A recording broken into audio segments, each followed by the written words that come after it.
Bonjour, je vous retrouve encore pour une nouvelle vidéo, donc encore spéciale grossesse, mais c'est d'actualité.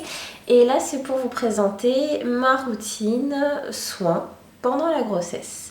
Donc je m'excuse d'avance parce que je suis un peu essoufflée à cause de la grossesse, mais également parce que je commence à avoir un peu le rhume des foins, le pollen est au rendez-vous, donc j'ai le nez un peu pris.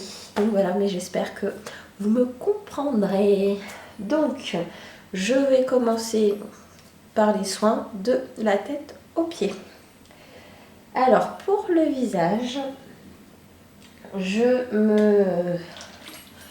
y a le matin et il y a le soir. Donc, le matin, je prépare ma peau avec un hydrolat. Donc, on verra pas très bien, je pense. Avec un hydrolat qui permet de parfaire le démaquillage que l'on a fait le soir. Donc c'est un hydrolat et qui aussi prépare la peau à recevoir les soins qu'on va appliquer. Donc là c'est de l'hydrolat de romarin à verbenone qui est tonique et purifiant et prévient l'apparition des imperfections. Moi j'en suis contente, l'odeur c'est pas trop ça, après les hydrolats c'est assez particulier. Pendant la grossesse des fois on peut avoir des petits boutons, des petites imperfections, voire de l'acné. Et des hydrolats comme ça c'est bien. Il y a aussi l'hydrolat de lavande, il y a l'hydrolat de tea tree. Donc voilà, des hydrolats comme ça c'est pas mal pour prévenir des petites imperfections et préparer la peau à recevoir les soins. Une fois que j'ai passé l'hydrolat avec un peu de coton, j'applique de l'huile végétale de jojoba. Donc c'est une huile que j'utilise aussi bien pendant la grossesse que quand je ne suis pas enceinte. Elle est vraiment bien parce qu'elle permet de réguler la production de sébum et de protéger la peau de la déshydratation. Et en plus, elle ne laisse pas de film gras, c'est-à-dire que même les personnes qui ont la peau grasse peuvent en appliquer. C'est une huile dont le pH est proche du pH de la peau. Donc du coup, il n'y a pas cet effet gras ou d'effet asséchant. Après, pour une huile, c'est un peu plus difficile. Mais du coup, elle pénètre bien la peau et on ne brille pas, ça ne fait pas luisant et est vraiment adaptée. C'est une des rares huiles à être adaptée pour tous les types de peau. Et je trouve que ça fait une bonne base quand après je vais appliquer mon maquillage, mon fond de teint. Parce que du coup, le maquillage tient bien, même pour les fards à paupières par exemple.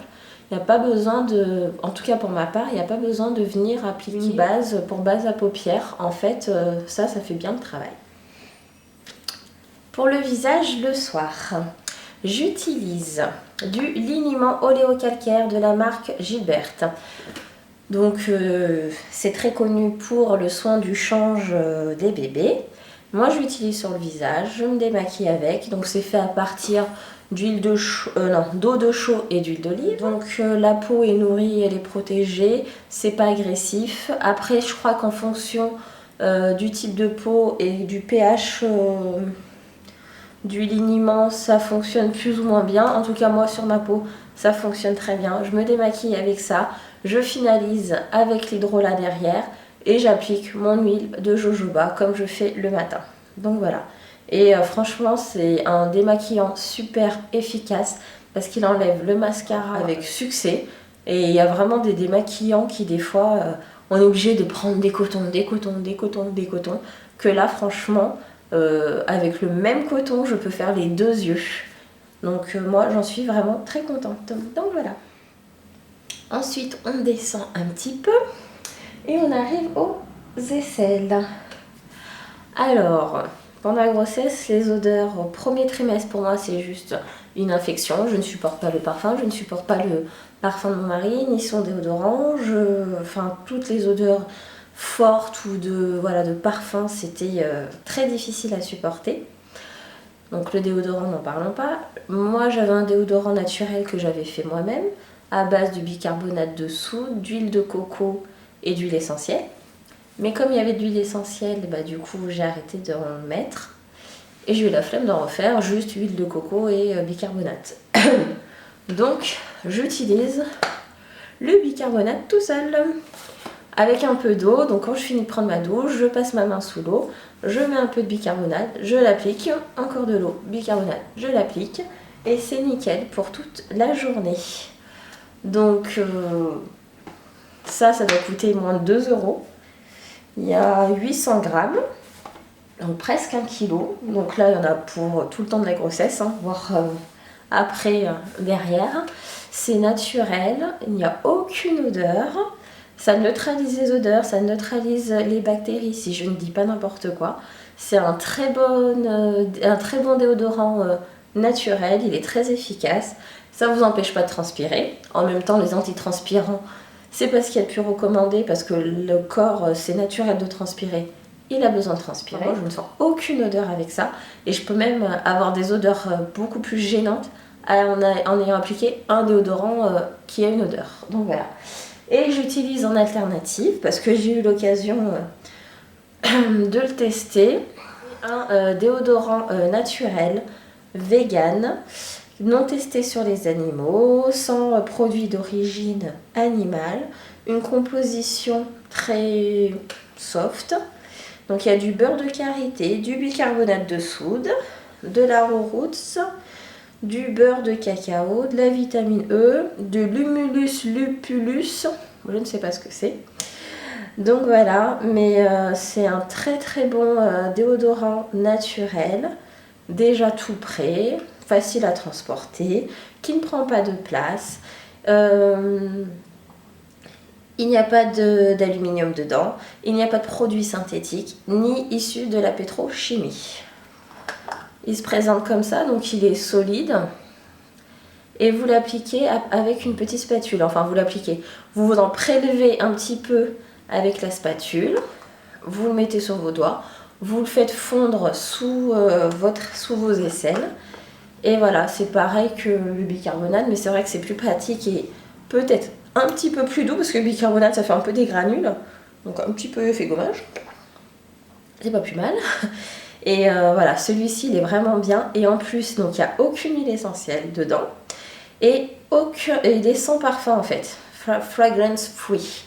Et c'est la marque Schmidt qui fait ça. De toute façon, je vous mettrai le lien en barre d'infos. J'en suis vraiment très contente. Donc en ce moment, j'utilise celui-ci. Et voilà, je trouve ça hyper pratique, super bien. J'en avais déjà de ce type-là que j'avais déjà acheté d'une autre marque, mais il y avait des huiles essentielles et en fonction des personnes, de la sensibilité de chacun, vous pouvez avoir des petits désagréments, des petites réactions. Que là, il n'y a pas d'huile essentielle, il est vraiment très bien. Ensuite, on descend encore un petit peu plus bas. Nous arrivons à la poitrine, au buste. Et c'est vrai que pendant la grossesse, elle est très sollicitée. Elle prend du volume. Pour parer à ces variations de volume qui peuvent être plus ou moins brusques, j'utilise du macérat huileux de Bélis. Donc en fait c'est le même principe que les huiles végétales. Il est recommandé, réputé pour son action sur la tonicité de la peau et pour ses vertus raffermissantes comme tenseur du buste. Donc ça c'est vraiment recommandé pour le buste. Macérat de Bélis en fait c'est fait à partir de fleurs de pâquerette et j'en applique sur la poitrine le matin. C'est très efficace, ça prévient des vergetures. Je pense que ça peut également être utilisé quand il y a des vergetures qui sont déjà installées et j'en suis vraiment très très contente et je le recommande. C'est un ingrédient naturel, bio, donc c'est bien pour la grossesse de savoir un petit peu ce qu'on applique sur son corps. Et donc moi j'en suis vraiment très très contente. Ensuite, on continue de descendre et nous arrivons au ventre. Et j'applique de l'huile végétale de rose musquée. Donc elle est idéale pour la jeunesse et l'éclat de la peau. Sa richesse en acides gras polyinsaturés et en caroténoïdes lui confère des propriétés anti-âge exceptionnelles. En fait, elle est vraiment recommandée pour les vergetures, contre les vergetures, en prévention et en guérison, on va dire, des vergetures. Pour les peaux normales à sèche, et franchement, elle est vraiment très agréable à appliquer. On sent vraiment que ça pénètre. On peut s'habiller derrière, ça laisse pas le ventre tout gras. Au niveau de l'odeur, ça sent pas la rose, sans jeu de mots.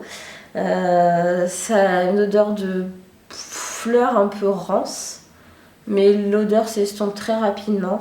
Et vu l'efficacité, en tout cas sur moi, parce qu'après tout le monde n'a pas le même type de peau, et pour d'autres personnes il faudra peut-être un autre soin, ou même avec ce soin là ce sera pas efficace, mais en tout cas elle est vraiment très bien. Et donc du coup quand des fois j'ai la flemme d'ouvrir un autre flacon, que j'ai pas porté de main les deux flacons, je mets soit tout